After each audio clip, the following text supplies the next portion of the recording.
nikmat sehat, nikmat longgar, dan salah satunya telah memberikan saya kesempatan untuk menyelesaikan tugas akhir dari mata kuliah individu dan pengembangan profesi dari dosen pengampun yaitu Ibu Firdausia Rizky Amalia, STR, FTR, MSc. Dalam kesempatan kali ini saya akan memaparkan tentang Standar Kompetensi Kerja Nasional Indonesia nomor 149 tahun 2018 yaitu tentang fisioterapi olahraga. Dari Standar Kompetensi Kerja Nasional Indonesia nomor 149 tahun 2018 memiliki tujuan utama yaitu melakukan pelayanan fisioterapi yang ditunjukkan kepada individu atau kelompok untuk mengembangkan, memelihara, dan memulihkan gerak dan fungsi tubuh untuk mencapai kualitas hidup yang lebih baik. Dari SKKNI nomor 149 tahun 2018, yaitu salah satunya ada fisioterapi olahraga. Di sini saya akan menjelaskan atau memaparkan fisioterapi olahraga. Fisioterapi olahraga sendiri adalah cabang fisioterapi yang khusus menangani cedera dan masalah yang berkaitan dengan orang-orang olahraga. Fisioterapi dalam bidang olahraga merupakan pelayanan kesehatan yang ditunjukkan bagi individu, masyarakat, untuk mengembangkan dan memelihara serta memulihkan efek dan fungsi khususnya dalam bidang olahraga. Dalam standar kompetensi Dalam Standar Kompetensi Kerja Nasional Indonesia nomor 149 tahun 2018 terbagi menjadi 4 fungsi utama dari fungsi dasar, yaitu pertama pemeriksaan tes, terus yang kedua ada diagnosis. Pemeriksaan tes yang bertujuan untuk screening atau mendeteksi mengenai resiko penyakit yang berbahaya. Yang kedua itu ada diagnosis, yang ketiga intervensi, dan yang keempat adalah evaluasi. Dari SKKNI nomor 149 tahun 2018 memiliki fungsi dasar dari fisioterapi olahraga. Yang pertama itu melakukan komunikasi efektif dalam peran profesi fisioterapi. Yang kedua menampilkan perilaku profesional. Yang ketiga itu mengelola administrasi pelayanan fisioterapi. Yang keempat itu mengelola sarana dan prasarana. Yang kelima mengelola sumber daya manusia dalam pelayanan fisioterapi. Dan yang keenam melakukan penulisan riwayat dengan baik, penyakit atau problem history tracking. Yang ketujuh itu menggunakan data-data pendukung untuk menegakkan diagnosis fisioterapi dengan baik. Yang kedelapan itu melakukan preskripsi dan aplikasi alat bantu dan perlengkapan secara tepat. Yang kesembilan itu menerapkan teknologi terkini fisioterapi. Yang 10 melakukan prosedur triage pelayanan pasien. Yang ke-11 itu melakukan prosedur bantuan hidup dasar. Yang ke-12 melakukan terminasi atau discharge discontinue. Yang terakhir itu melakukan tindakan yang berorientasi pada keselamatan pasien atau klien fisioterapi dan pada alat kerjanya. Yang pertama dari SKKNI tahun 2018 nomor 149 yaitu ada pemeriksaan tes, melakukan pemeriksaan kondisi umum dan tanda-tanda vital. Di sini pada fisioterapi olahraga saya akan membahas tentang kasus ankle sprain, yaitu sebuah cedera yang terjadi ketika pergelangan kaki terkilir, terpelintir atau terputar dengan posisi aneh secara tiba-tiba. Pemeriksaan atau tes yang dilakukan pada kasus ankle sprain pada kondisi umumnya itu kita melakukan pemeriksaan kondisi umum yang pertama, keluhan nyeri pada pergelangan kaki, edema, memar, atau spasme otot pada pergelangan kaki atau robekan pada ligamen karena gerakan yang mendadak atau secara tiba-tiba. Pemeriksaan atau tes tanda vital sendiri yaitu berupa tekanan darah, denyut nadi, pernafasan, suhu, tinggi badan, dan berat badan. Pemeriksaan yang dilakukan selanjutnya itu melakukan tes dan pengukuran karakteristik, yaitu dengan melakukan latihan proprioceptif dan theraband exercise yang dapat lebih meningkatkan stabilitas pada penderita ankle sprain. Yang selanjutnya melakukan pemeriksaan kebutuhan alat bantu dan adaptasi. Alat bantu yang digunakan untuk penderita ankle sprain sendiri yaitu menggunakan ankle bands yang berfungsi sebagai alat bantu untuk berjalan. Pemeriksaan selanjutnya itu melakukan tes dan pengukuran integritas dan mobilitas sendiri. Untuk tes mobilitas sendiri pada ankle sprain atau sprain ankle sendiri dapat diberikan exercise TheraBand merupakan salah satu bentuk terapi latihan untuk membantu proses penyembuhan serta berfungsi untuk memperkuat fungsi kinerja otot pada kasus sprain ankle. Yang selanjutnya itu melakukan tes dan pengukuran kinerja otot. LGS terjadi karena adanya nyeri pada ankle, sehingga membatasi gerak pasien. Oleh karena itu, pasien diberikan terapi latihan untuk menambah LGS atau lingkup gerak sendi. Yang selanjutnya itu pemeriksaan tes. Melakukan tes dan pemeriksaan postur pada ankle sprain atau sprain ankle.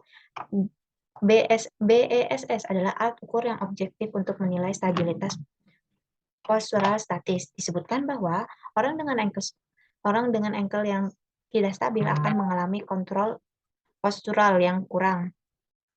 BES merupakan alat ukur yang valid dan reliable untuk mengukur stabilitas pada sprain ankle atau ankle sprain. Yang selanjutnya yaitu melakukan tes dan pengukuran nyeri. Pada kasus ankle sprain, dalam pengukuran nyeri, alat ukur yang digunakan adalah VAS atau Visual Analog Scale. Merupakan salah satu instrumen yang dapat digunakan untuk mengukur nyeri dengan pendeskripsi. Selanjutnya, melakukan tes dan pengukuran refleks. Pengukuran refleks dilakukan pemeriksaan refleks dalam memeriksa refleks superficial. Untuk memeriksa refleks dalam alat berupa palu refleks dibutuhkan untuk mengetuk tendon.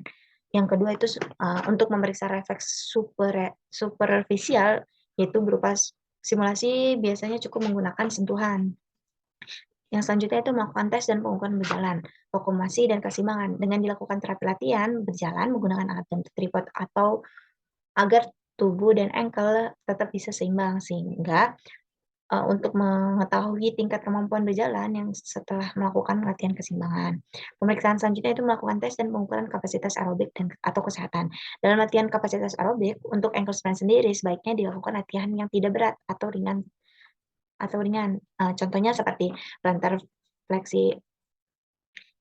fleksi yaitu merupakan gerakan mengarahkan ujung jari ke arah atas dan bawah. Misalnya ini ankle sprain ya, misalnya kaki jadi arah atas dan arah bawah, jadi aerobik atau kapasitas aerobik tes kekuatan aerobik itu ringan, tidak memberatkan pada pasien ankle sprain. Yang kedua itu elevasi adalah menggerakkan pergelangan kaki ke arah luar atau sisi lateral tungkai dan aerobik lain-lainnya. Selanjutnya itu melakukan tes dan pengukuran lingkup gerak sendi dan panjang otot. Dilakukan ROM yang terbatas. Pada tes LGS ini diberikan terapi latihan yang berkelanjutan, yaitu dengan gerakan menekuk dan meluluskan sendi ankle sampai terasa nyaman dengan gerakan yang sederhana, sehingga mendapatkan hasil LGS yang lebih luas dan meningkat.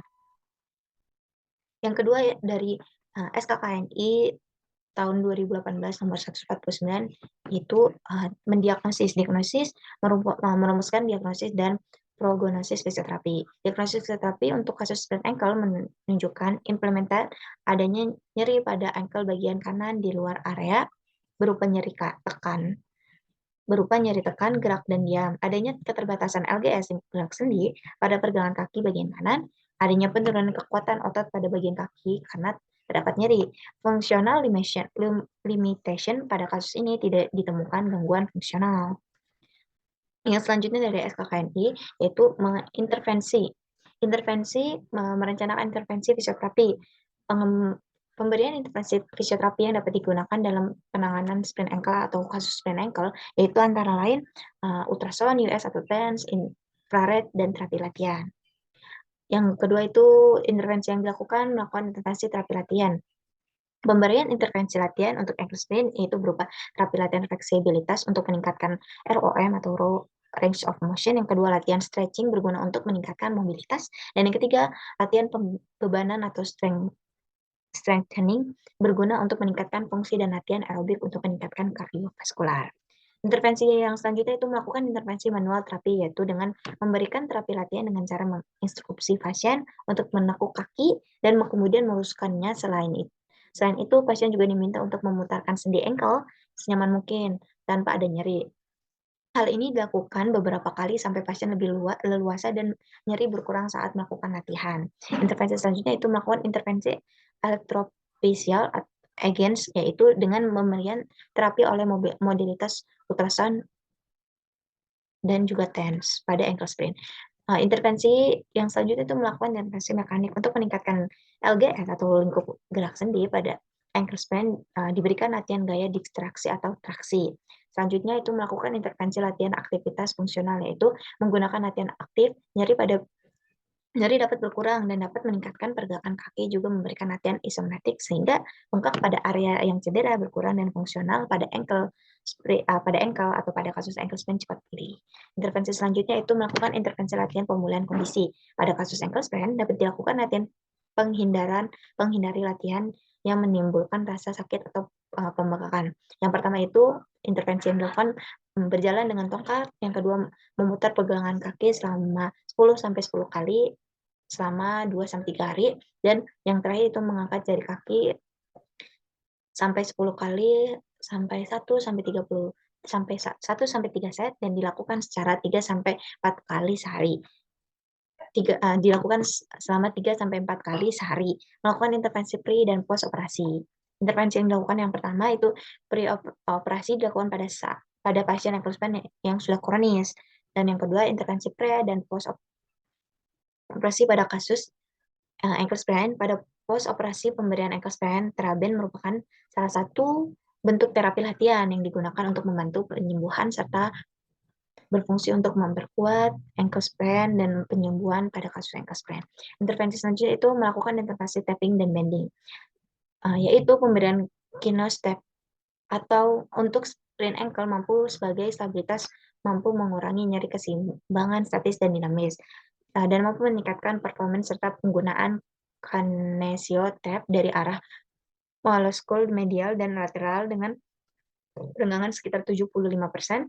Durasi pemberian kinesiotap itu 3 hari, 5 hari, dan sampai 7 hari. Pemberian elastic band untuk sprain ankle dapat mengurangi rasa nyeri juga. Dan selanjutnya itu melakukan intervensi metode khusus. Pemberian intervensi metode khusus untuk penanganan cedera ankle sprain yaitu berupa metode RICE. RICE sendiri merupakan singkatan dari Rest, Ice, Compression, and Elevation. Metode pengobatan ini biasanya dilakukan untuk cedera akut, khususnya cedera jaringan lunak, yaitu sprain maupun train. Metode terapi RICE ini dilakukan secepat mungkin. Jadi setelah adanya cedera jangan sampai ditunggu-tunggu atau malah diam-diam saja, tapi benar-benar harus cepat. Cedera ini, metode RICE ini dilakukan sampai dengan 48 jam setelah cedera terjadi. Intervensi selanjutnya itu melakukan intervensi latihan kebugaran. Tidak lupa dengan melakukan intervensi kebugaran.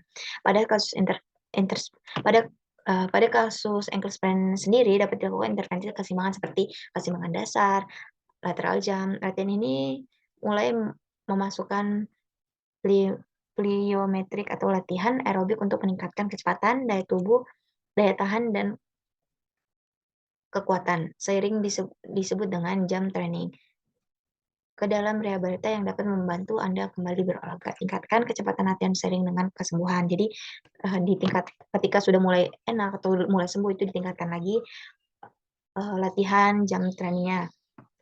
Contohnya itu seperti berdiri dengan bertumpuan pada kaki yang cedera, angkat kaki yang sehat, berpeganglah pada benda yang stabil, misalnya contoh bangku atau tembok, dan lakukan selama beberapa detik, kemudian tingkatkan menjadi 30 detik, berkelipatan 30 detik, atau selanjutnya selama 1 menit bila mampu melakukannya. Yang terakhir yaitu melakukan evaluasi. Melakukan evaluasi intervensi fisioterapi dan dokumentasi pelayanan fisioterapi. Evaluasi yang dilakukan yaitu pemeriksaan ulang dilakukan dan hasil intervensi fisioterapi dianalisis lagi, jadi diamati lagi,